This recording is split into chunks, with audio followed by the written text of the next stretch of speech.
Two Oregon corners are set to enter the transfer portal, and we're 3 weeks away from Thanksgiving. But these things are going to continue to happen as long as Chris Hampton keeps on doing Chris Hampton things. Plus, my full preview and prediction of this big ranked versus ranked Iowa versus Oregon showdown that is set to take place in Iowa City at Kinnick Stadium on Saturday. Duck fans are set to flock to the Midwest, but not before this edition of That Show Out West. This place has everything. In fact, the grass is damn green in Eugene. That performance deserves a holy wallawa. It's a feeling you cannot explain. This place is louder than any other venue in the Big Ten. This program is staged to compete and to win championships. Welcome to the Big Ten, Oregon! And welcome to That Show Out West for That Team Out West. I'm Ted LaRue. It is a big week. Happy Friday, everybody. At this time tomorrow, we're going to be playing some big-time football. Now, here's kind of the unfortunate news about tomorrow. There will be no post-game show. I am traveling out to Green Bay, across the street from Lambeau Field, where I am going to be working. I am going to be being in a television truck on Friday night and all throughout Saturday, so I'm not going to be able to watch this game live. Maybe I'll have it on my phone in the truck, maybe in the corner, so I can have like a quarter of an eye on this game to see what the score is when I have a split second of spare time. But that's kind of what's going on here as far as TSOW and Saturday is concerned. Wherever you are taking this game in, whether it is in Iowa City or whether it's on the West Coast or wherever you are, please enjoy this one because this is going to be a war out there. I'm looking forward to previewing this one and predicting this one a little bit later on in the program. But I wanted to begin today's show. No, it is not December.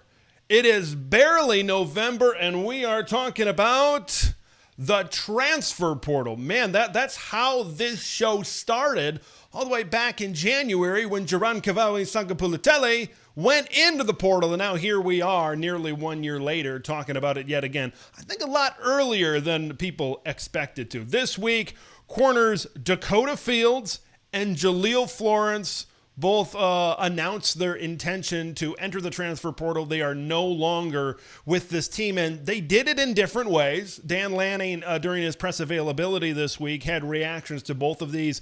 He had positive things to say about Jaleel Florence, and I talked about Jaleel. He was asked about Jaleel Florence sometime in September, and at that time, I'm just like, it's an unfortunate situation the way this thing went down. Remember, he kind of got injured in the back half of that 2023 season. He was not available for the 2024 season. He was one of the best corners on the team in 2023. If he's fully healthy, maybe the Ducks don't go into the portal and get somebody like Jabbar Washington. Who knows? We'll never live in that alternate universe. But he was at that level. And then he gets hurt. And then Chris Hampton does what he did from a recruiting perspective. And he brings in all these great freshmen. I mean, even dating back to last year's class, you have somebody like Ife Obadegwu, who was a true freshman on last year's team that's stepped into a starting role this year. But that's kind of what happens when you recruit the secondary, when you recruit this specific position, as good as the Ducks have been doing that. But more on that in just a moment. So I mentioned Dan was very positive when he talked about Jaleel Florence, but when he talked about Dakota Fields, he's like, he didn't show up for work today. I guess that's just kind of how this thing goes. And it kind of just goes to show you the different ways that guys are approaching these specific decisions. Now, let's talk about Chris Hampton a little bit. When you look at this entire coaching staff, he is one of the most valuable coaches right now on this staff. He has elevated the secondary room, not only in how they've developed and how they've played on the field, but also in talent acquisition, specifically in recruiting. He is one of the very best recruiters out there. Remember last year, he brought home Recruiter of the Year from 24/7 Sports. And here's the deal, folks. This is not just a Brandon Finney thing, a Naeem Offord thing. I know he's injured right now, but a Trey McNutt thing. This is not just a class of 2025 thing. This is going to keep on going. As long as Chris Hampton has all 10 toes down in Eugene, the secondary is going to be a big-time priority, and they're going to be able to continue to bring in elite talent. Like, you've got Devon Benjamin coming in. You've got Jet Washington coming in. You've got Xavier Larice coming in. You've got Devin Jackson coming in. Like, you've got 4 really good defensive backs. And when you stack 25 on top of 26 with what is already in the room, it is a dog-eat-dog, dare I say, duck-eat-duck world out there in the competition. We heard about it all throughout spring ball. We heard it all about throughout fall camp, the amount of depth. And when these guys go at it, it's the guys that can step up to the occasion. If you're good enough, you're old enough, we see a true freshman starting. We see a redshirt freshman starting. So just because you've been in the program for 2 years, just because you've been in the program for 3 years, it doesn't matter.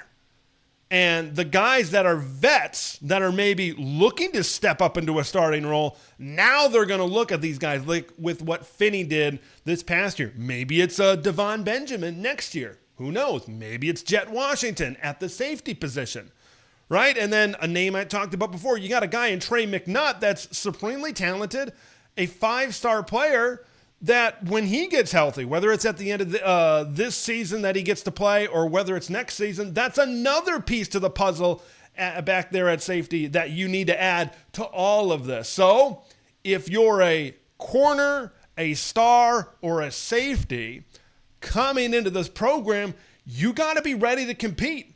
If you want to have one of those 5 positions in the defensive backfield, you better be a pretty damn good player. And I think the way that Oregon's secondary play has risen from 2024 to 2025, that's a pretty big difference. And the trajectory that we're going on, it is not for the faint of heart. You got to be ready to battle. And you're going to see more of this. Like, you see it at the bigger programs all the time, right? They recruit at a really high level. The teams that bring in a top 5 class, a top 4 class, top 3 class, whatever it be. You see a lot of those those guys at the bottom of the depth chart. They're going to transfer out because they know, okay, what's already in this room is really damn good. And then what's coming in is also going to be really damn good. Like you saw the writing on the wall from a couple of corners on last year's team. Roderick Pleasant. He goes and transfers to UCLA, and he's starting with the Bruins. Hey, Roderick, we love you, and we're glad that you're having that opportunity still remaining at the Power 2 level. Tyler Turner was another one. He goes and he transfers to Baylor, and he's putting up as much production, the most production really, that he's put up in his college football career so far. Now, last thing I want to talk about when I talk about these defensive backs is depth. Does the transfer of Dakota Fields or Jaleel Florence really mean anything? Not really. I mean, this is still a group that's very deep. You're going to have, of course, you have Ife Obadegwu and Brandon Finney, your starting corners, who have been very good this season. Then you go to Theron Johnson, you go to Sione Lalea, you go to Naeem Offord. That's 5 deep already. If you want to throw in one more guy, I know Dorian Brew, a true freshman, is still on there. Solomon Davis is maybe another name you can throw in there as well. Maybe guys that have played star, like a Dalen Austin, if you really needed him to flip over for a depth corner and you have Jaden Kennedy at the star or whatever combination you want to throw out there. And maybe that's something that could work. So I am zero concern about the depth. This does not affect the depth whatsoever. But I love what's going on right now in the secondary for this Ducks team. And I love the future. And I love this just competition that you need to be the best in the country to be able to play in the secondary at the University of Oregon.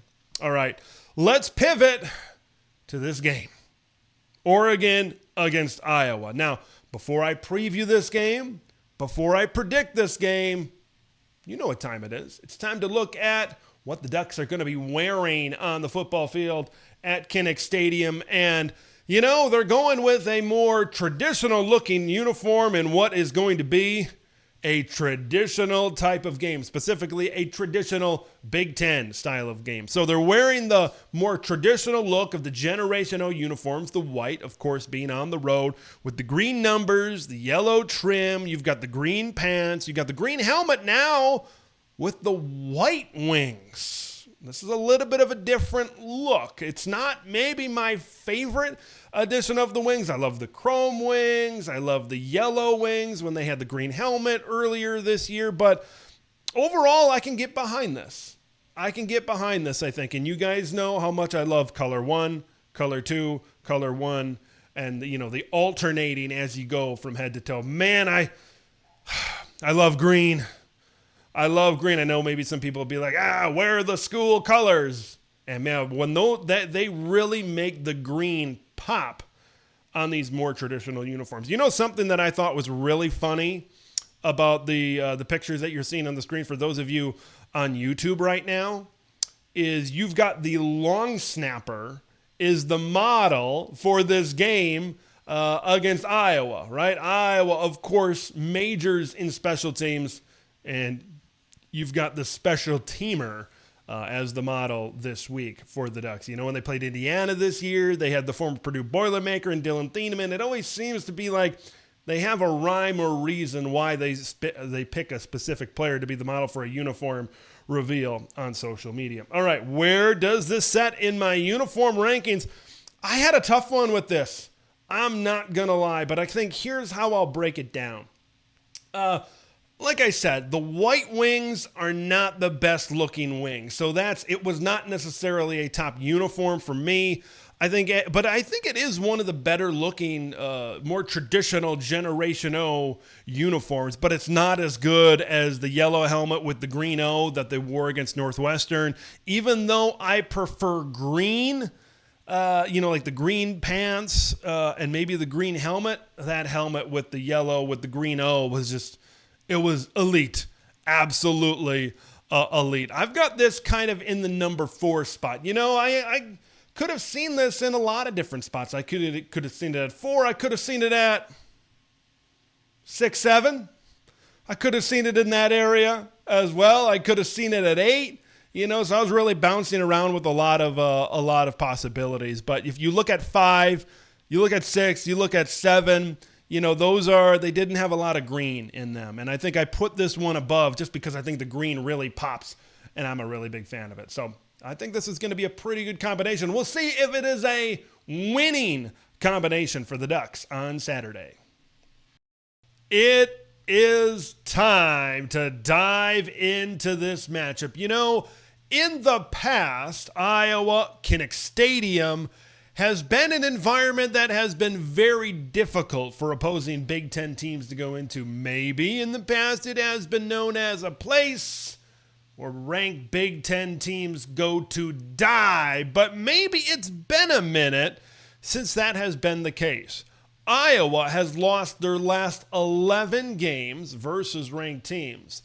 The last time there was this big type of upset in Kinnick Stadium, you got to go back to 2021. They took down then number 4 Penn State in a top 5 showdown at Kinnick Stadium. So maybe as of late it hasn't happened, but that should not deter just how difficult of an environment this can be, especially when that sun sets in the third quarter going into the fourth quarter. Of course, this game is going to start in the mid-afternoon. This crowd is going to get rowdy. All right, the number 9 ranked Oregon Ducks, 6.5-point road favorites, going on the road to face off against the 20th ranked Iowa Hawkeyes. The over-under, 42.5. It all goes down Saturday, 12:30 p.m. Pacific time on CBS. It is the 4th all-time meeting between the Hawkeyes and the Ducks. The last meeting came in a really, really good year for this Oregon program. That being 1994 at Autzen Stadium. It was Whittle up the middle. 3 first-half touchdowns from one Ricky Whittle propelled Oregon to a 40-18 victory over the Hawkeyes on that mid-90s afternoon. Of course, that was the year where Oregon returned to the Rose Bowl for the first time in over 30 years. I believe the last time before that was 1957. That was the year of the pick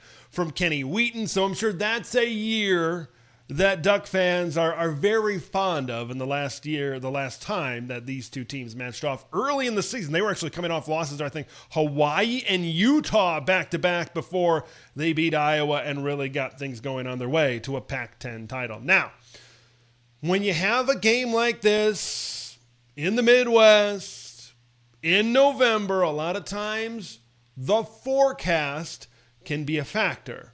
And it could be a factor, not saying it will.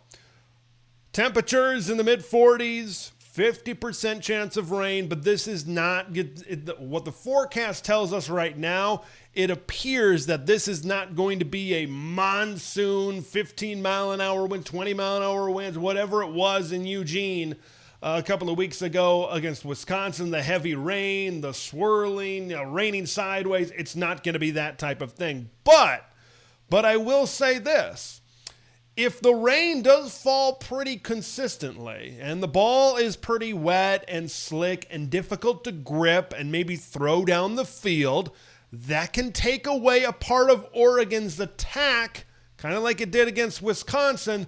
That really presents an advantage against maybe one of these stereotypical Big Ten West physical type of football teams in the Iowa Hawkeyes, right? If Oregon can get explosive, force Iowa to kind of keep up with them in that type of Tracktown USA track meet type of game, that's an advantage that Oregon has. But if the weather kind of limits that, that could maybe bring things back to the middle, for Iowa in this matchup. So it's something to certainly keep an eye on. And when you have a game, when Iowa plays the way they do with special teams, holding the ball on a field goal, you got to take care of the football. Ball security certainly will be preached, and I'm sure it has been preached by Dan Lanning and company this week for the Oregon Ducks. All right, let's dive into the X's and the O's, the offense versus the defense in this matchup. Okay, so Iowa offensively, they're really good up front.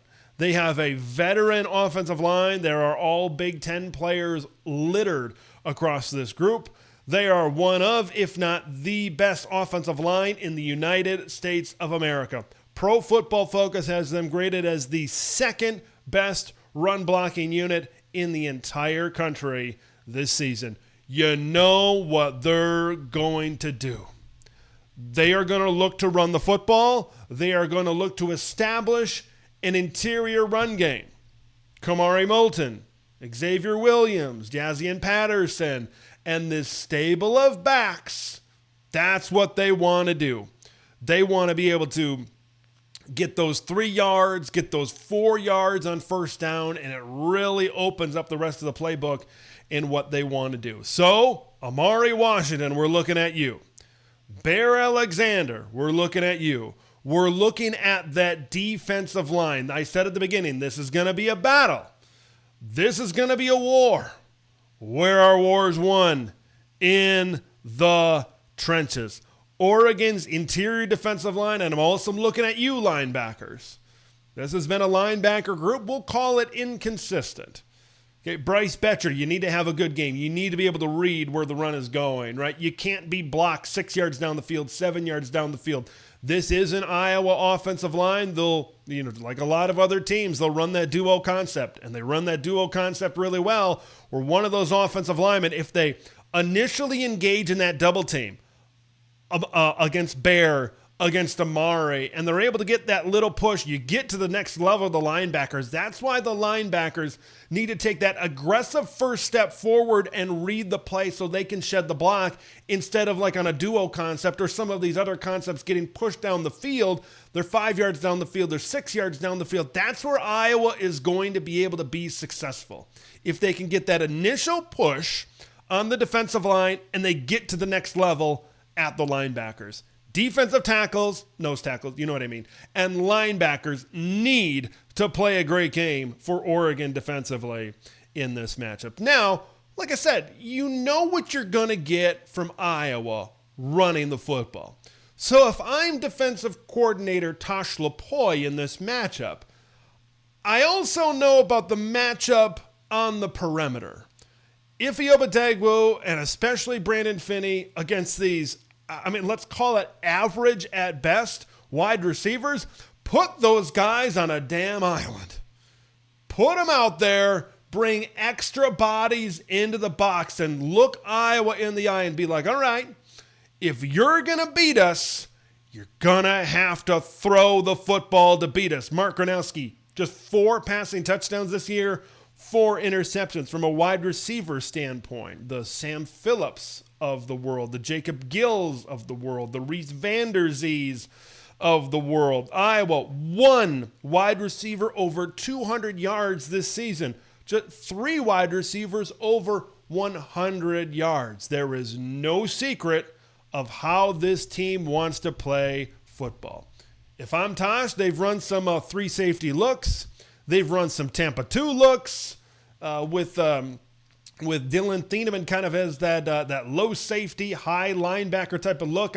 I'm bringing in as much of my best run defense personnel as I can to be able to contain that. Because if you're able to contain that for Iowa, you're really going to stifle them. And if you stifle the Iowa run game and you defend really well on the outside for the against the Hawkeye wide receivers, a matchup that I feel really good about, you're going to limit Iowa offensively. And then when you look at the other side for the Ducks offense, all right, let's put up 20 points. Let's dust off our hands. Let's call it a day. Let's go home with the victory. But that's the main thing. Swap out a star, swap out Dalen Austin or Jaden Kennedy, and bring in that extra safety. Bring in an extra linebacker. We've seen a varying amount of defensive packages. We've seen some 4-3 looks from Oregon. I would anticipate we see a lot of those 4-3 looks where you sub out a star, okay, and maybe you bring in an extra linebacker. Maybe you have Blake Purchase as the outside, along with Jerry Mixon, along with Bryce Betcher. Or maybe you have Bryce, and you have Jerry, and you have Devin Jackson in there as well. I'm mixing that up. I'm doing whatever I have to do to be able to contain this run game. Now, Iowa wants to start running the ball up the middle. They want to do that Big Ten West, that Iowa type of thing that they have done a really good job at. But here's where the explosiveness comes in with Iowa. And it's a new layer to their offense this season now that they have a mobile quarterback, and that's the RPO game.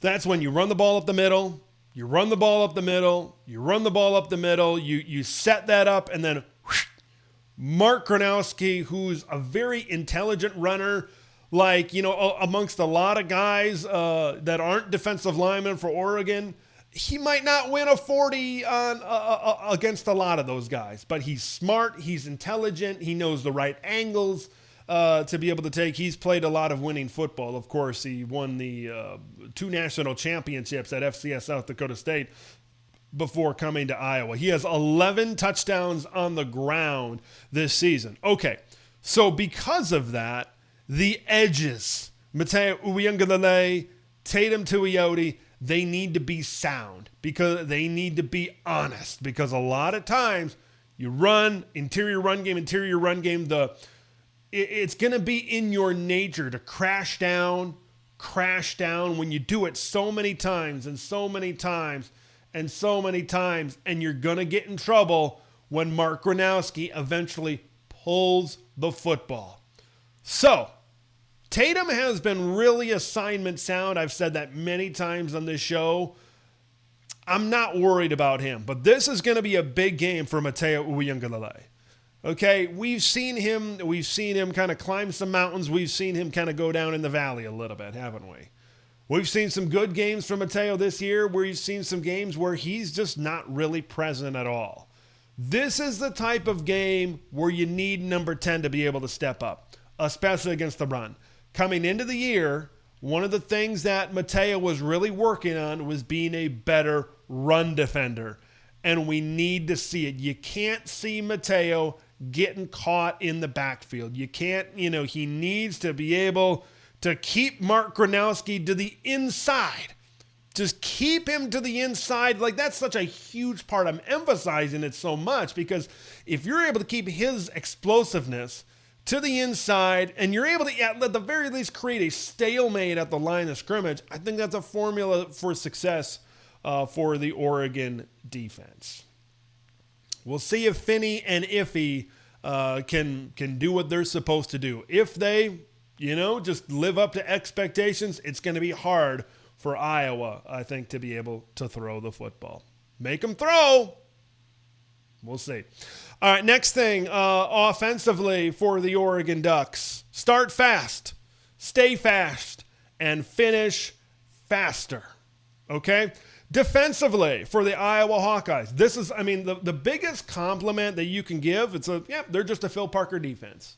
They're just a really sound defense. They don't make a lot of mistakes. They don't allow a lot of big plays. Iowa, top 5 in the country in the least amount of 10 plus, 20 plus, 30 plus, 40-yard plays. They're all in the top 5 in those categories. They're number 1 in the country in least amount of 10-plus yard plays this season. Their corners, they play sound football. They keep everything in front of them, and they play very physical football at the point of attack and the line of scrimmage.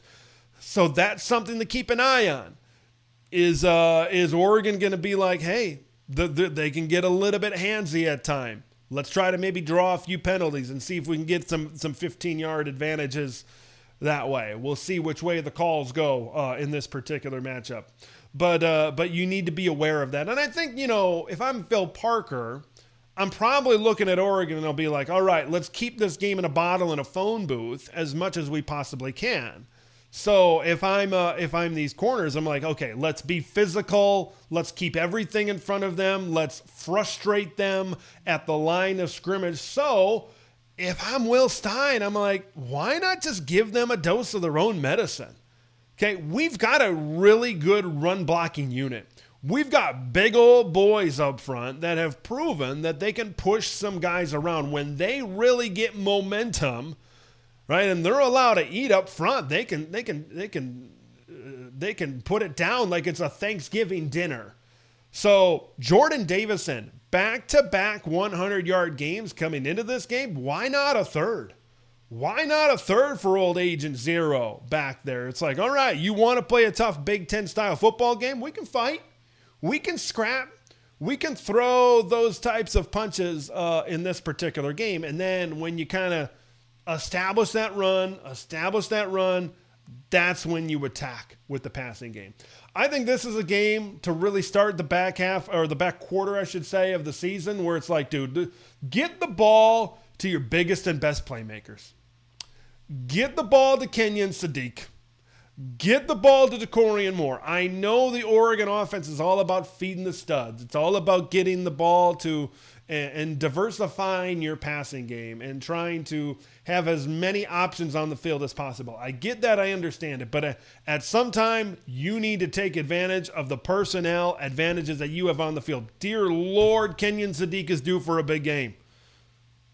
Okay, and this could very well be that game. Decorian Moore, I still feel like we haven't scratched the surface of what he can really be at the wide receiver position. We've seen glimpses of it, but we haven't seen that 6-catch, 125-yard, 2-touchdown type of game. I'm not sure if this is that game, but I'm like, maybe this is the start that you start to really look for 18. You start to look for 1. You start to look for your really big playmakers to be able to make a play in this game. I don't usually talk about special teams, but I think if there's one game preview where we need to talk about special teams, it's this game. Iowa is very much a team where they are going to sit back in their chairs. They are going to fold their arms, and they're going to be like, make the mistake. Make the mistake. And we'll be there to take advantage of it. And a lot of times the mistake that opposing teams make is on special teams. Whether it's Iowa blocking a field goal, whether it's Caden Weegan. That's their weapon. I talked about Mark Gronowski. You also see Caden Weegan on the offensive side of the ball. You need to keep him in check. You can't let him get loose because he's been able to do that against a variety of teams this season so far for the Iowa Hawkeyes. So, shank punts, bad coverages, missed kicks, blocks kicks, whatever it is, you need to play a sound special teams game. That is a huge key because if you have a return that goes for a score, that's an extra possession for Iowa. when they're, like they're a lot better than they were a few years ago, but still being as limited as they are, you can't give them opportunities, and they get those opportunities on special teams. You could say the same thing for defense as well, as they kind of force some turnovers and they score some defensive touchdowns as well. So if you're able to ace special teams, if you're able to contain this run game, bring extra bodies, and your corners play the way they should, now Iowa doesn't have a shortcut. Now we're walking side by side on the same trail. Okay? And at that point, Oregon has longer legs, Oregon is faster, Oregon is better athletes, and thus Oregon should be able to win. But where Iowa can find a way is if they force some turnovers, if they get to the quarterback more consistently, if they create some big plays field position-wise or scoring-wise on special teams. Now, all of a sudden, you look there and you're looping back to the finish line. You're like, oh, how did Iowa get there so quickly? So Oregon's just got to play this game on an even path. All right, folks, it is prediction time. I believe that this is going to be a tough game. I also believe Oregon is going to find a way to win. This game is going to tell us a lot about what this Ducks team is going to be the rest of the way. I could see this one being fairly low scoring. I mean, Iowa certainly presents some challenges on the offensive line, on the defensive line as well, and that will be tested for 60 minutes for this Oregon team. But I think the way I feel about this, maybe we could see it 17-16 late. Oregon gets a late touchdown. They've been waiting for an explosive play. They finally get it, and they come up with a late defensive stop. Give me the Ducks 23, Iowa 17 at that 6.5. That is an Iowa cover, and this is certainly a lower scoring game than maybe Oregon fans are used to. I just have a tough time buying into the fact that Oregon's going to come into town and they're just going to get all explosive, even though I kind of said it in the preview, hey, that's maybe what you need to be able to do. It's tough for Iowa to be able to come back, I think, the way they play versus the way Oregon plays, but I think it's going to be tough to play that type of game in this type of environment in Kinnick Stadium. So you need to prove to Iowa and the world, we can play your style of game, we can play it better, and we can win in your house. It's going to be a fun game, folks. It's going to be a real fun game. It's going to be a real fun battle. I'll hopefully be back on Monday. If not Monday, then I'll be back on Tuesday with some Holy Walawa Awards. Until then, I'm Ted LaRue. This has been That Show Out West.